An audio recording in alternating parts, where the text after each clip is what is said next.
So if you offer salah correctly, your mind will be focused on the worship of Allah subhanahu wa ta'ala. And I've given the talk, Salah, the programming towards righteousness, where I've discussed this topic at length.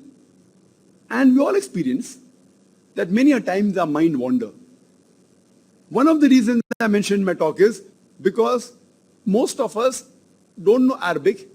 So what we are reciting in our salah, we don't know the meaning, so high chances of our mind wandering. Therefore, while reciting the Arabic portion of the Quran or whatever part you're reciting in the salah, if you understand or even at the back of your mind, recollect the meaning in the language you understand, whether it be English, whether it be Hindi, whether it be Urdu, whether it be Tamil, then your mind will not wander. But your mind is so powerful even after reciting in Arabic and recollecting the meaning, yet it can wander. But if you concentrate on the meaning, inshallah your mind will never wander because you cannot concentrate 100% on two different things. So if you offer salah correctly, if you know Arabic as a language, nothing like it. If you don't know Arabic, at least recollect the meaning and concentrate on the meaning. If you concentrate on the meaning, inshallah, your mind will never wander. So if you offer salah correctly, with khushu, your mind will never wander. And he is famous for his technique of breathing, the Sudarshan Kriya. And he further said later that I'm very pleased for having come to such common grounds in such a large presence. Tens of thousands of people gathered, such a large presence. He's very happy. And he's happy that scriptures are being recited and every human being should know at least little bit of the scriptures of other religions, which I agree. But he says that you should not criticize. You should not criticize other religions, which I did mention in my talk. Allah says in the Quran, in Surah Anam, chapter number 6, verse number 108, revile not gods who they worship besides Allah, lest in the ignorance they will revile Allah subhanahu wa ta'ala. Do not abuse. Do not speak bad about gods who they worship besides Allah, lest in the ignorance they will abuse, they will revile Allah subhanahu wa ta'ala. So we should not unnecessarily make a mockery of the other religions. But imagine, by he saying do not criticize, actually he is criticizing others. So in terms of logic, he's tripping himself. By saying don't criticize, he's telling to others, he's criticizing the others and he himself is not following his own rule. And he further says that logic, there are three things or three types of logic. And he says three words. One is tarka, second is vitarka, and the other is kutarka. And he gives an example of kutarka, that if we say that the door is half closed, it means it is half open. So if someone says the door is half closed, it means half open. That does not mean if someone says the door is fully closed, it is fully open. So this he calls as kutarka, his understanding. My understanding, if I have to say in English, this is called illogical. He calls kutarka, I say illogical. If someone says door is half closed, means half open, that doesn't mean if someone says door is fully closed, it means fully open. Normally, this logic is picked up from mathematics of equations. That if I say A is equal to B, then 2A is equal to 2B, 10A is equal to 10B. Or if I say that with 1 rupee, I can buy 1 pen. That means with 10 rupees, I can buy 10 pens. This is equation of mathematics, equality, which we learn in school. Nothing great. But this you cannot use for abstract things or things which are opposite. If we use this logic, half closed means half open. So normally when any equation is there, 2a is equal to 2b or 2x is equal to 2y, we have a common denominator. 2 divided by 2, so x is equal to y. Or a is equal to b. If 2 is equal to 2b, you divide by 2, then a is equal to b.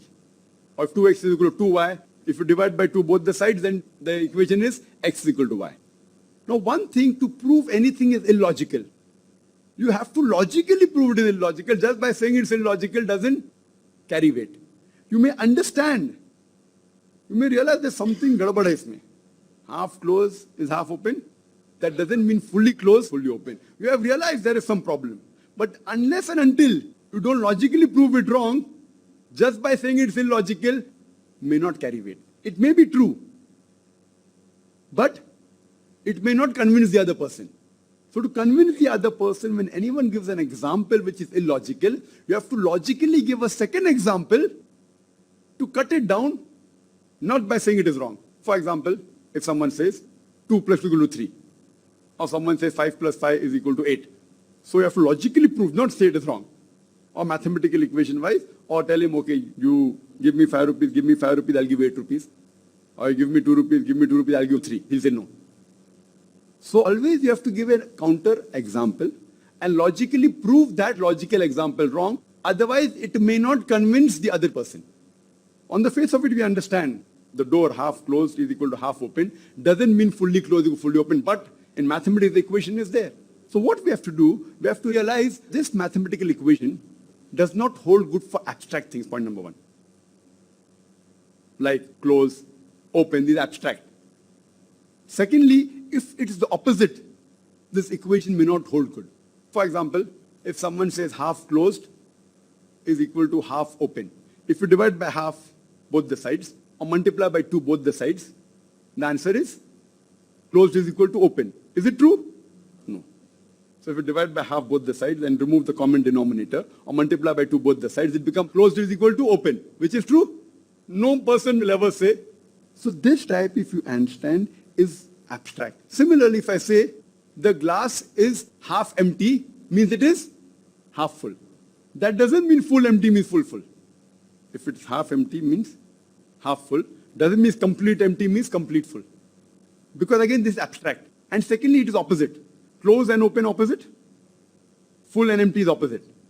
So here, this will not hold good. Because it's opposite. In the opposite, the rule of mathematics is that if you take out from the complete whole minus the opposite, the balance is the other opposite. For example, if I have to prove half closed is equal to half open, so my logical formula is that 1 minus that portion, the balance is the opposite. So 1 minus half, balance is how much? Half. So therefore, half open is half closed. But if it is quarter open, so 1 minus quarter, it is 3/4. So quarter open is 3/4 closed. Full open is 1 minus full. The answer is 0.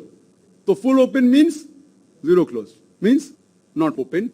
So the logic of mathematics, he's using the wrong formula. Which for a layman, he may understand it is wrong, but he may not know how to counter-argue. And this logic of Sri Ravi Shankar of Kutarka, I have heard in several of his tapes, but never has he disproved it logically. He says this Kutarka is wrong. He says it, but doesn't disprove it logically. So to say it is wrong, on the face of it, it looks right.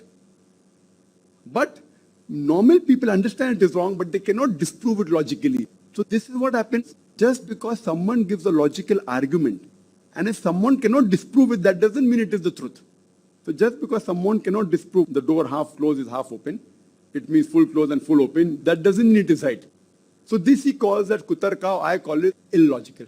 And that's what you see, that though Sri Ravi Shankar says you should not depend on logic, many of his examples are nothing but logic. Some may be right, many agree, some I disagree. But when we disagree, you have to give a counter argument to prove it is Kutarka, to prove it is illogical. Unless you don't do that, it will be difficult for people to understand. And Sri Ravi Shankar, he further says that God is all loving, is all love. You know, people normally have an allegation, even the Christians, that, oh, in Islam, the God is merciless and revengeful and angry and this and blah, blah, blah. In Christianity, God is love, you know, etc., etc. The closest that I can come in the Quran is the verse of the Quran from Surah Buruj, chapter number 85, verse number 14, which says, Huwal Ghafurul Wadud, that he is of forgiving and full of loving kindness. One of the attributes is Wadud, full of loving kindness. The same thing is repeated in Surah Hud, chapter number 11, verse number 90, that Allah subhanahu wa ta'ala is merciful and full of loving kindness. He is Wadud. And there are several verses of the Quran talking about the love of Allah subhanahu wa ta'ala. For example, Allah says in Surah Ma'idah, chapter number 5, verse number 13, that Allah loves those who are kind. Allah says in Surah Ma'idah, chapter number 5, verse number 42, that Allah loves those who are just. Allah says in Surah Ma'idah, chapter number 5, verse number 93, that Allah loves those who do good.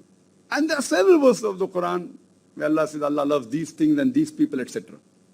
So in this context, yes, Allah is full of loving kindness.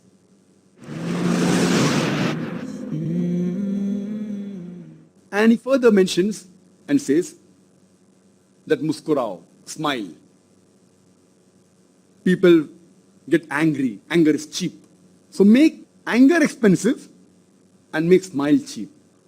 And he mentioned this in several other talks of his, including in the dialogue, that don't make anger cheap, make anger expensive. I say, and I said that even in the dialogue, that make smile free. Why cheap? Make it free.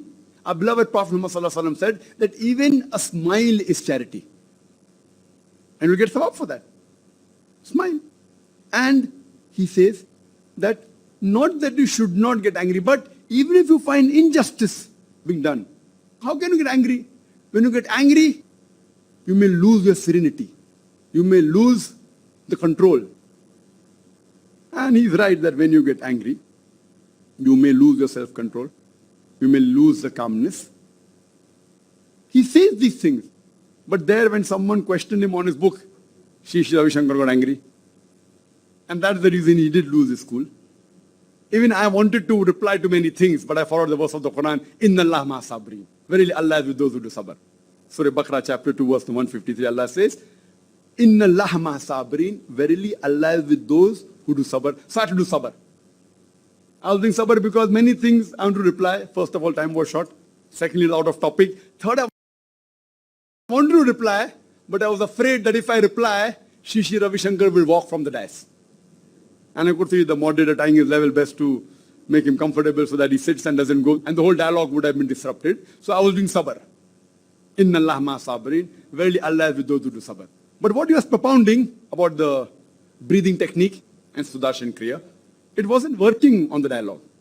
And if you have a close look at the camera, you could see how you was discussing with the moderator that, what is this happening and this and that, and why are they talking, and you could see getting agitated and interrupting me in between my talk, in between my rebuttal, in between my answers, and I was saying, Inna Allah ma sabrin. Inna Allah is with those who do sabr. So the Sudarshan Kriya wasn't working there. The breathing technique wasn't working with the Guru, with Sri Ravi Shankar. I'm sorry, I just have to mention what is the haqq. As Allah says in the Quran, start my talk, and even the rebuttal with the verse of the Quran from Surah Isra, chapter number 17, verse number 81, which says, وَقُلْ جَاءَ الْحَقُّ وَزَاقَ الْبَاطِلِ إِنَّ الْبَاطِلَ كَانَ زَهُوقًا. When truth is hurled against falsehood, falsehood perishes. For falsehood is by its nature bound to perish. And further, Sri Ravi Shankar said that even as far as criminals are concerned, even the criminals, you have to be compassionate to them. You shouldn't hate them. Fine, I agree we should be compassionate, but if someone does wrong, you have to correct him. You may have to criticize him. You may have to object. And he writes in one of his books, One God, One Truth, One World. One of his books I read, One God, One Truth, One World. He writes on page number 6 that many things in many religions were done at that time which was right then, but may not be relevant today. Many of the religions had certain rules and regulation which were relevant that time, but may not be relevant today, and he gives the example. For example, the Quran says that if a person robs or steals, chop off his hand, which may not be relevant today. That's the example, which according to him may be. But in Islam, what we believe, that we have to be compassionate towards the criminal. At the same time, we have to be just. And Islam, besides speaking good things, Islam also shows a way how to achieve that state of goodness. All the religions, all the major religions say that you should not rob. Hinduism says that, Christianity says that, Islam says the same. But Islam shows you a way how to achieve the state in which people will not rob. Islam has a system of zakat that is every rich person who has a saving of more than the nisab level, more than 85 grams of gold, he or she should give 2.5% of that saving every lunar year in charity. If every rich human being gives charity, poverty will eradicate from this world. There will not be a single human being who will die of hunger. But after this, Islam doesn't stop there. Islam takes care of the poor people, sees to it that no one should rob. But Islam also says, if after this, if someone robs, Allah says in the Quran in Surah Ma'idah, chapter number 5, verse number 38, as for the thief, be it a man or a woman, chop off his or her hand as a punishment from Allah subhanahu wa ta'ala. First, the law is they should not rob. Then to prevent robbery, everyone should have a decent living. The poor people should get charity from the rich people. Not that the rich people are doing a favor by giving zakat. It is their duty. After this, if someone robs, then chopping off the hand. And chopping, that doesn't mean if someone robs bread or food, his hand is chopped off. In the Islamic rule, there is a limit. That if he robs bread, that means it is the fault of the ruler of that country. It is the fault of the leader of that country. How come people are dying of hunger?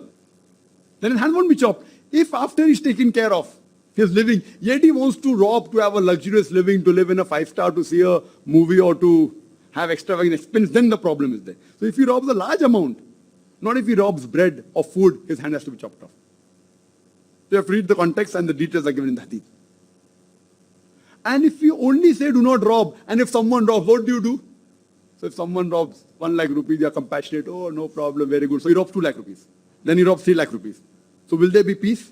Will there be love? Will there be? To say is very easy. If someone goes and robs the wealth of Shishi Ravi Shankar, what will he do? Will he allow it?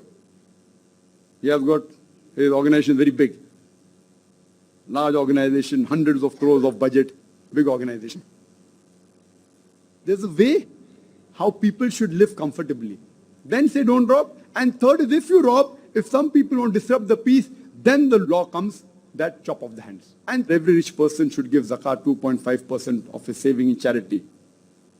After that, if anyone drops, chop off his or her hand. I am asking the question, will the rate of robbery in USA, will it increase? Will it remain the same or will it decrease? It will decrease. It's a practical law. Implement the Sharia and you get results.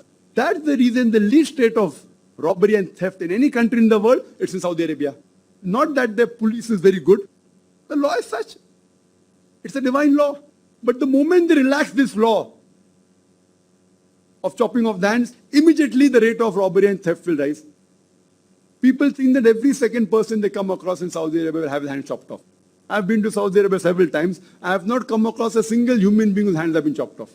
There will be a few people whose hands have been chopped off, but it's not as common as the people think it is. The moment you chop one person's hand, all the others stop robbing.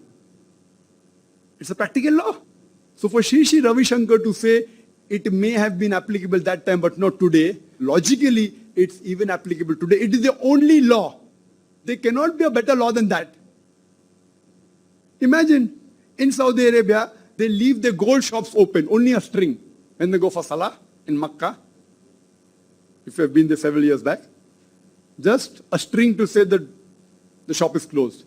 Crores of rupees, millions of dollars worth of gold, no one dares to even enter. Why? Because of the law. Other places, even if your bank is guarded with guards, with all your security guards, yet people rob. It's a practical law. But the moment you relax this law, in any country, the rate of robbery will increase. It's a practical law. The moment you implement it, if you implement on one person, it's a deterrent for everyone and do it in public. So the Quranic law is for eternity till the last day. Every law. So for him to say applicable that time, not today, I feel it's a lack of knowledge. And he ends his talk by saying, he first asks the moderator, how much time I have got? And the moderator says, 33 minutes. Means he didn't even take half his time that was allotted to him. He was allotted 60 to 63 minutes because I spoke for 2-3 minutes more. And then he ends his talk in a couple of minutes and says that I cannot speak for 1 hour, but I have said all that I wanted to say. I have conveyed the message. And in half the time that was given to him, he sits down. And then I had the response. And most of the time you realize he spoke about love, but didn't quote any scriptures. He did quote a few Sanskrit verses, but that was not on the topic, except for one or two. So nothing for me to respond. No, I had 10 minutes, so I had to use his technique. Come to common terms, as and you, and so that he doesn't sway the people with his words, even I spoke the same way which he didn't like. Even I spoke about love. I told I love him. He said, you have got no choice. I said, even if I had a choice, I'd love you. I loved him, I embraced him. He didn't like it. When he came on the stage, he said that only talking about love is not enough. Assuming he's doubting my intention now. Only talking about love is not sufficient, which is actually practically love. He didn't even say he loves me. At least I said verbally, now this is doubting my intention. I loved him for the sake of humanity, for the sake of Allah subhanahu wa ta'ala, so that he comes closer to Allah subhanahu wa ta'ala. That was the only reason, no other reason. And yet I love him and I pray to Allah subhanahu wa ta'ala to give him hidayah. But I had to use that technique and the same thing, not that I was fooling, I was speaking the truth. And the moment I started saying that, you could see that he was feeling uncomfortable. He wanted to interrupt me. So the chairperson, the monitor said, wait, your time is over. No. So he said, okay, wait. After Zakir Naik finishes, I'll give you 3 more minutes. Then he kept quiet. And after I finished, he was given 3 minutes by the moderator, which was not in the agenda. So the moderator was biased towards him, which I have got no problem. He was doing his job. He didn't want the dialogue to be disrupted. He gave him 3 minutes, no problem. So he gives a response.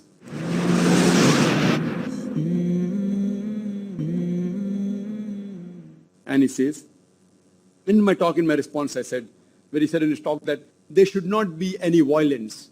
No religion teaches violence, etc. I said that, yes, no religion teaches violence, but sometimes violence may have to be used to let peace prevail, which is then all the religions.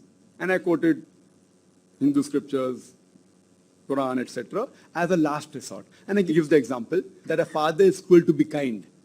If the son wants to jump from the 9-story building, 9-story house, he may tell him, don't jump. But if he wants to jump, he may have to get physical.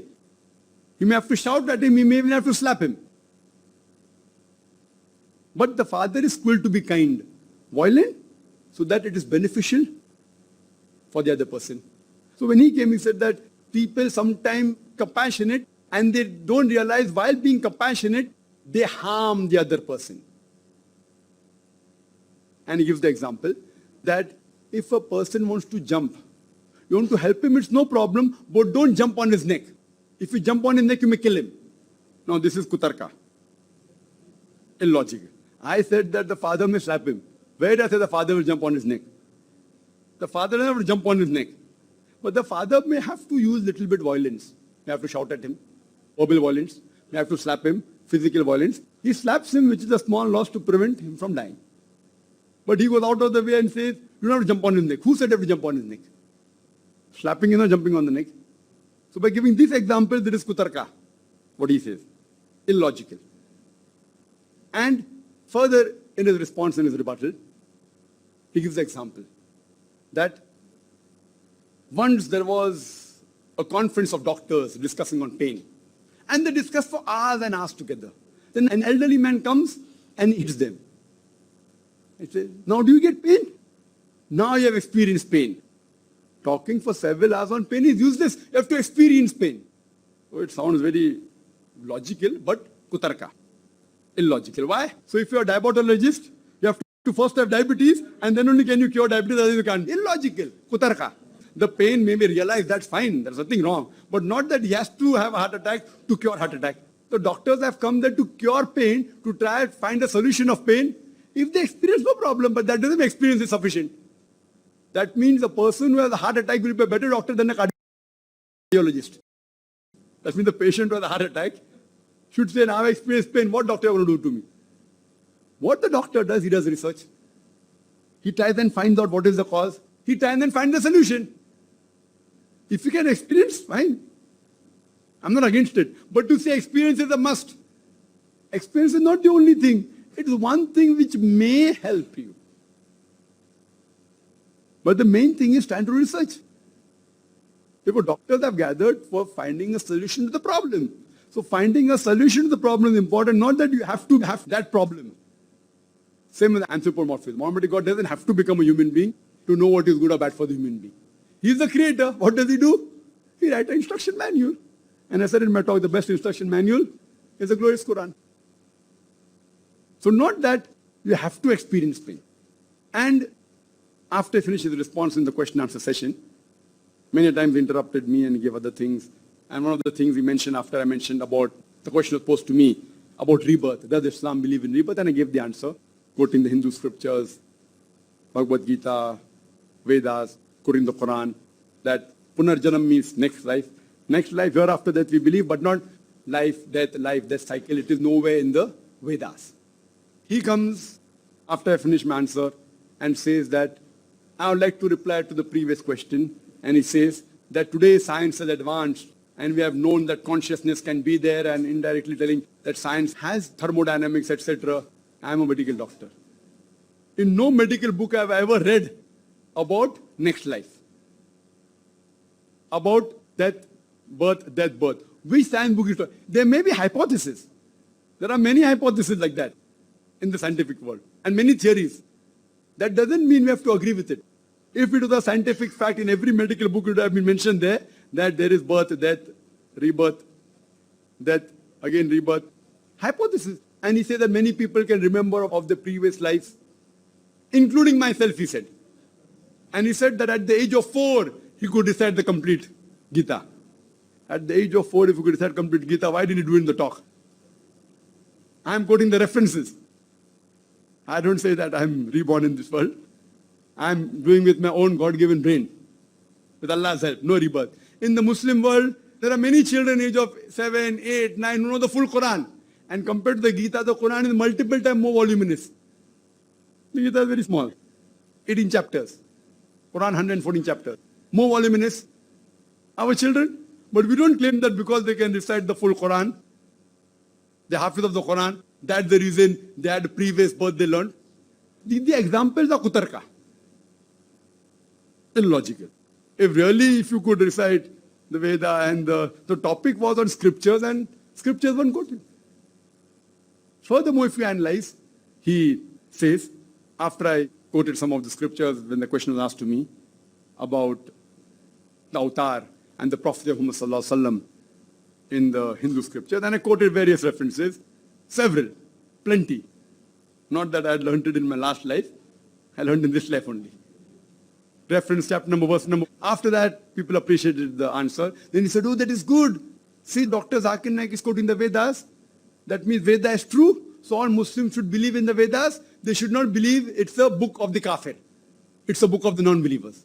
Now, where did I say that Veda is the book of the non-believers? Did I say that? I quoted things of the Vedas which are matching with the Quran. So if I agree with 2-3 statements of a human being, of an individual, that does not mean I believe in 100% of the statement. Suppose there is a person who is not a doctor and tells me that, Brother Zakir, when you have a headache, you have to take Crocin, you have to take paracetamol. I agree with him. That does not mean the treatment he gives me for tuberculosis will be right. The treatment he gives me for any other disease will be right. Asthma, diabetes will be right. He is a layman. Fine, for headache, he has given me the reply, paracetamol. It's matching with my knowledge. That doesn't mean if I agree with him, all his other treatment is also right. So similarly, as far as the Veda is concerned, whatever matches with the Quran, we have got no objection accepting that portion to be true. That doesn't mean the full Veda has to be true. And yet it is the book of the non-believers. Unless Sri Ravi Shankar accepts Islam, then I can say, and if all accept Islam, but it is a book of the non-believers. If I quote from Veda, that doesn't mean I agree 100% with the Veda. What I agree, I quote. I can quote thousands of verses which I disagree with, hundreds of them, but that was not the occasion. The occasion was coming to common terms, so I only quoted those things which are matching with the Quran. And in most of his talks, I've heard several of his DVDs, just a few days before the talk. We have to know who you're going to speak with. And I read several of his books, not all of them. And one common example he gives, as far as religion is concerned. He says that religion is like the banana skin. And spirituality is the banana. People hold on to the banana skin and throw away the banana. Very often he quotes this in many of his talks, that the banana skin is like religion and the banana is spirituality. People hold on to the banana skin and throw away the banana, indicating that, people hold on to the rituals of the religions and they throw away the main essence, the banana. They throw it away and they hold on to the rituals, the religion. Therefore, don't hold on to the rituals. Understand the main aspect. This is the argument that he gives, which is, again, on the face of it, very logical. According to me, kutarka. At least as far as Islam is concerned. And when you're discussing, always prefer agreeing and then proving him wrong rather than saying he's wrong. If I say, no, it's wrong. So I said, okay, I agree with Shri Ravi Shankar that the banana skin is like the religion, the teaching of the religion. The banana is the main essence, the spirituality. He's saying people hold on to the skin and throw the banana. What they should do, they should throw the skin away and hold on to the banana. That's what he means.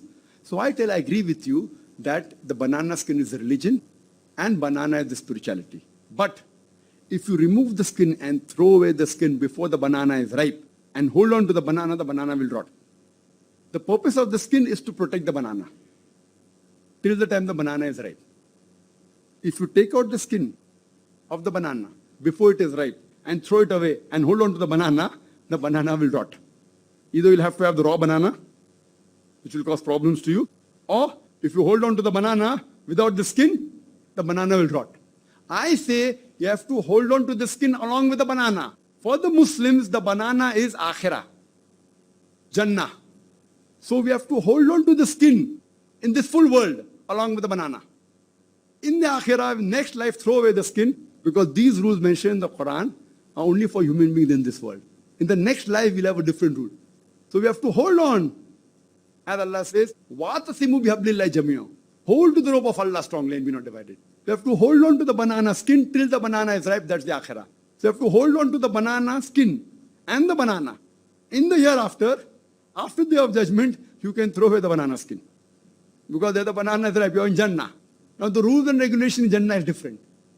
So if you throw away the banana skin before the banana is ripe, then you will not be able to taste the banana. Either have a raw banana or the banana will rot. And this akhirah, punarjanam, next life, is even then Hinduism, is even then Christianity, in the major world religions. My suggestion is, hold on to the skin and the banana, but see to it that the banana skin and the banana is the correct banana. Don't take a poisonous banana. Take a banana which is worth eating. Hold on to it. In the next life, when you get the real banana, akhirah, Jannah, when you reach the Jannah, you can throw away the skin. Again, kutarka. Initially kutarka, when I changed it to correct logic. I agree with his logic. I changed the illogic to logic by giving the example of akhirah.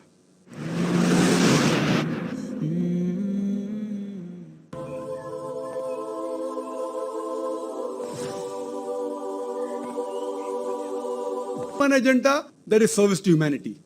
But that is what is my agenda. My agenda is only one, service to humanity. Talking about the akhirah, najat. His service may be building toilets, building hospitals. Good, I'm not against it. You should do it. But that is small service. I am talking about big service.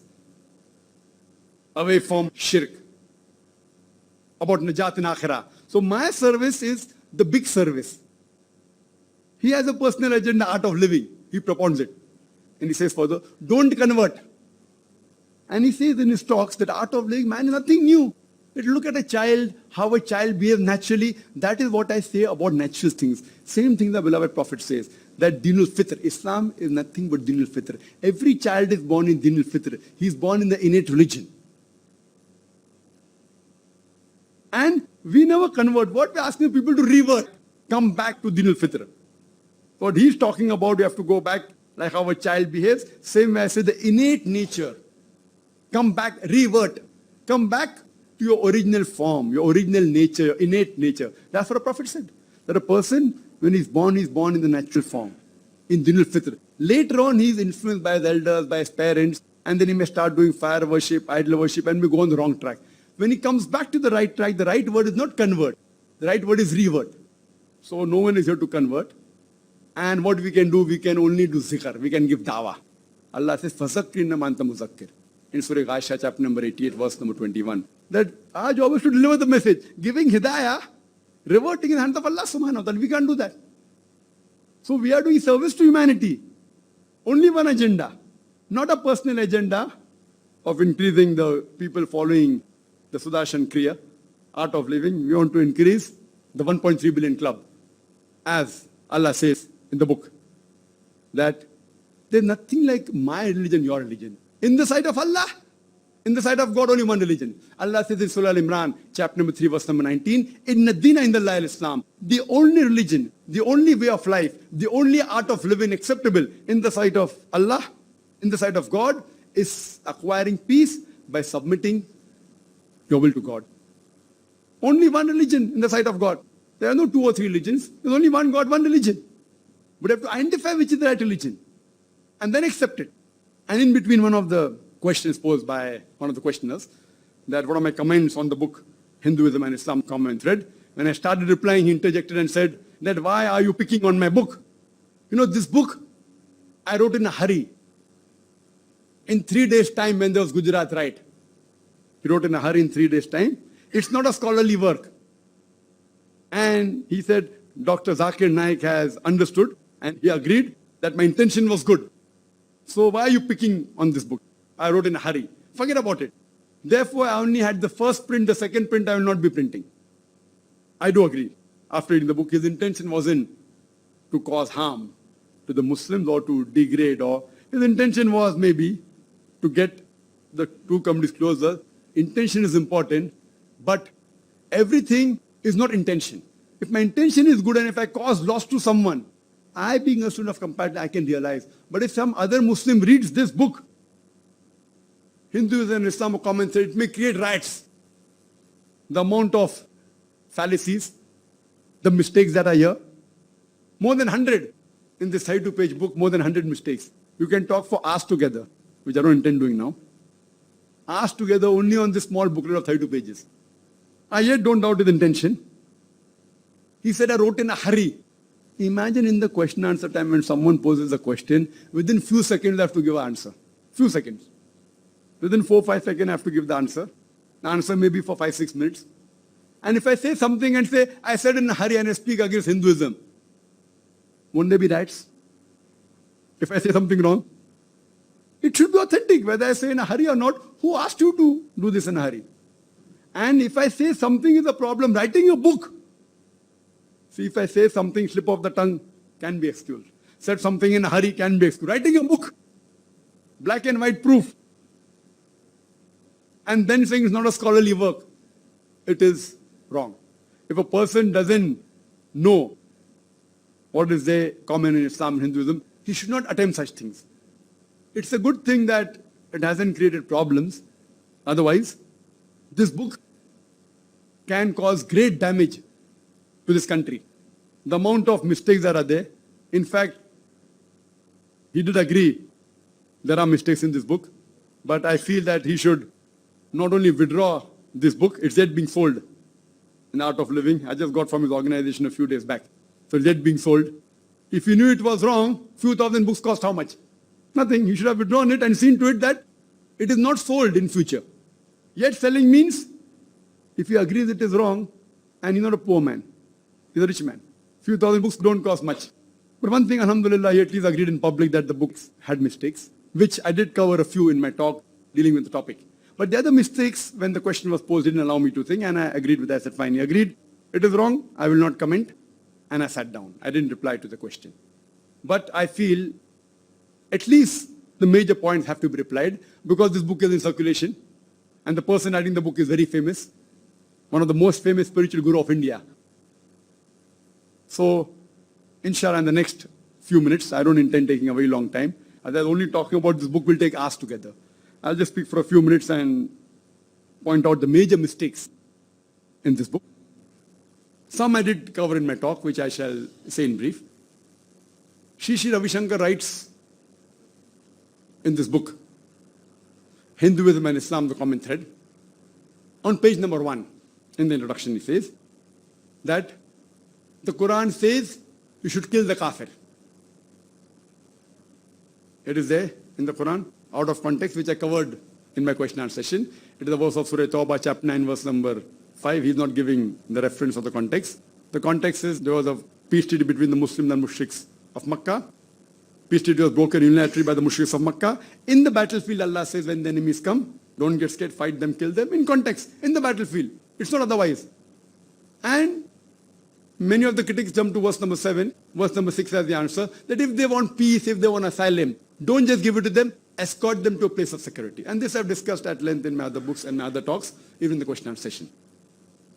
On page number 2, Sri Sri Ravi Shankar writes in section number 1 of his book, Faith in One God. He writes, Hinduism is perceived to be a religion of many gods. Contrary to this perception, Hinduism is a religion of only one God. Though 7 colors make up the rainbow, it comes from one white light.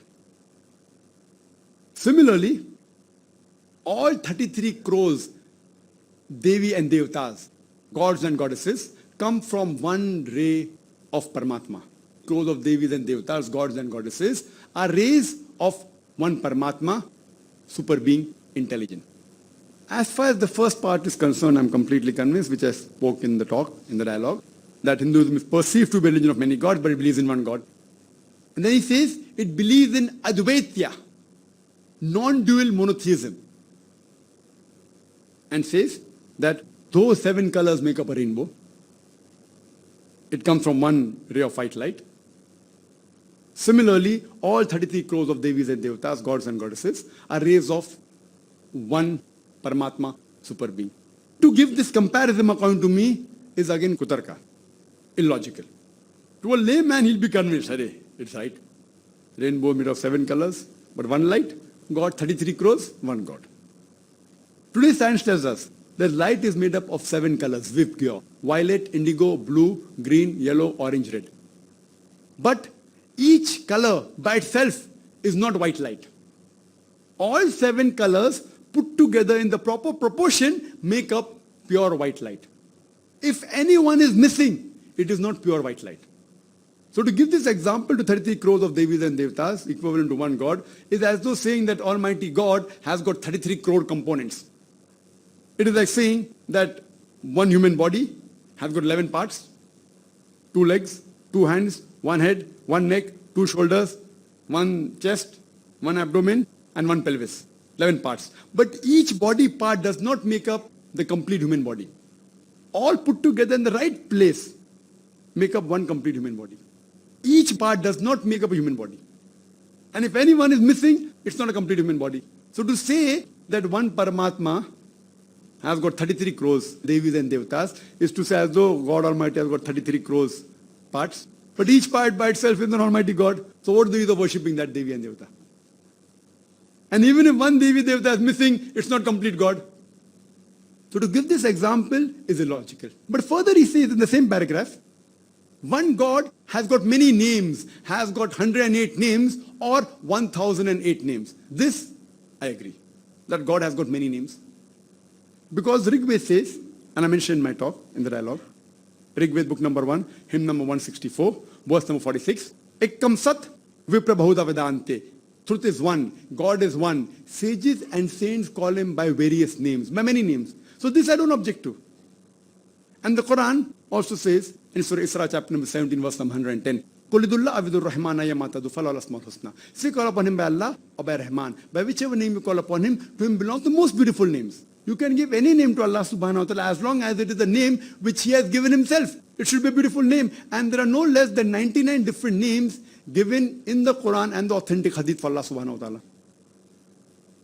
In the Vedas, they say 108 names, 1008 names according to the Vedas. No problem. But the name should be a good name. It should be a name which Almighty God has given himself. So giving many names is not a problem, but giving an example of rainbow, 7 colors and 1 light, is like Almighty God has got 33 crores and parts, is illogical. Names, no problem. You can have many names. For example, my name is Zakir Abdul Karim Naik. I can also be called as Abu Farik Zakir Naik, father of Farik Zakir Naik. I can also be called as Abu Zikra Zakir Naik, father of Zikra Zakir Naik. Or Abu Rujda Zakir Naik. Father of Rushda Zakir Naik. 4 names, all 4 are same, all 4 pointing to me, all 4 are unique. It cannot mean anyone else. 4 different names, but same person. Names can be different. But only my arm by itself is not Zakir Naik. Only my leg by itself is not Zakir Naik. If my arm is missing, I'm not complete Zakir Naik, I'm incomplete. So similarly, you can give different names as long as the name is correct. In Islam, it should be a name which Almighty God has given himself. No less than 99 mentioned in the Quran and Sahih Hadith. So, names is not a problem, but saying it has got different forms and parts and race, it's illogical, it is kutarka. In this side to page book, more than 100 mistakes. You can talk for hours together. On page number 1, in the introduction, he says that the Quran says you should kill the kafir. Out of context, Sri Sri Ravi Shankar writes in section number 1 of his book, Faith in One God. He writes, Hinduism is perceived to be a religion of many gods. Contrary to this perception, Hinduism is a religion of only one God. To give this comparison according to me is again kutarka, illogical. Sri Sri Ravi Shankar says that the picture of the person is not the person. The visiting card of the person is not the person. Similarly, the idol is the symbol of Chaitanya, of consciousness and divinity. I disagree. Further, Sri Sri Ravi Shankar writes on page number 4 that Islam believes in a formless God, though it recognizes the image and the symbol in the Kaaba. Furthermore, he said, Prophet Muhammad, when he came back to Makkah after being victorious, he demolished, he broke down all the idols in the Kaaba except the central object of worship, that is a black stone. No idol worshipper ever worshipped the black stone. Furthermore, he writes on page number 7, he says, Ramadan comes from Sanskrit word Rama and Dhyan, means to meditate in the month of Ramadan. To say that Ramadan is derived from Sanskrit word Rama and Dhyan again is illogical. Furthermore, he said that the word namaz, which is worship in Islam, is derived from the Sanskrit word nama and yaj. Now, where did he get this word namaz and from nama and yaj? Point number 1, namaz is not an Arabic word. He writes on page number 3. He says that who prays is important. To whom you pray is not important. Now, this statement, to whom you pray is not important, who prays is important, is totally against the Hindu scriptures. Further, he says that in Islam, the symbols and signs used is moon and star. Now, where in the Quran, nowhere does the Quran or the Hadith ever say that moon and star are symbols of Islam. He also says that in the Vedic practice, when a person dies, he is cremated because that is helpful for ecology. But in Vedas, in Hinduism, even burial is given permission, means you can even bury. In Islam, because there were no trees in the deserts, they could not burn, so they buried in the hot sand because the hot sand did the job of cremation. This is his logic, kutarka. Now, where does he get this from? Furthermore, he says that the word Makkah and Medina are derived from Sanskrit words Makkah and Medina. He has a problem with the language of Arabic and Sanskrit, I feel. Supposed to be a scholar. Further, he says that this word Kaaba is derived from Garba and Graha. In Sanskrit, means house, means Ghaba. Kaaba is derived from Ghaba. Now, where he gets this from? And further, he says that the Haram is derived from Hariyam, the place of Hari. Now, Haram in Arabic is the opposite of Halal, which is something which is Halal. Haram means prohibited. There are many things prohibited in the Haram. So that's all derived from where it comes from, Hariyam.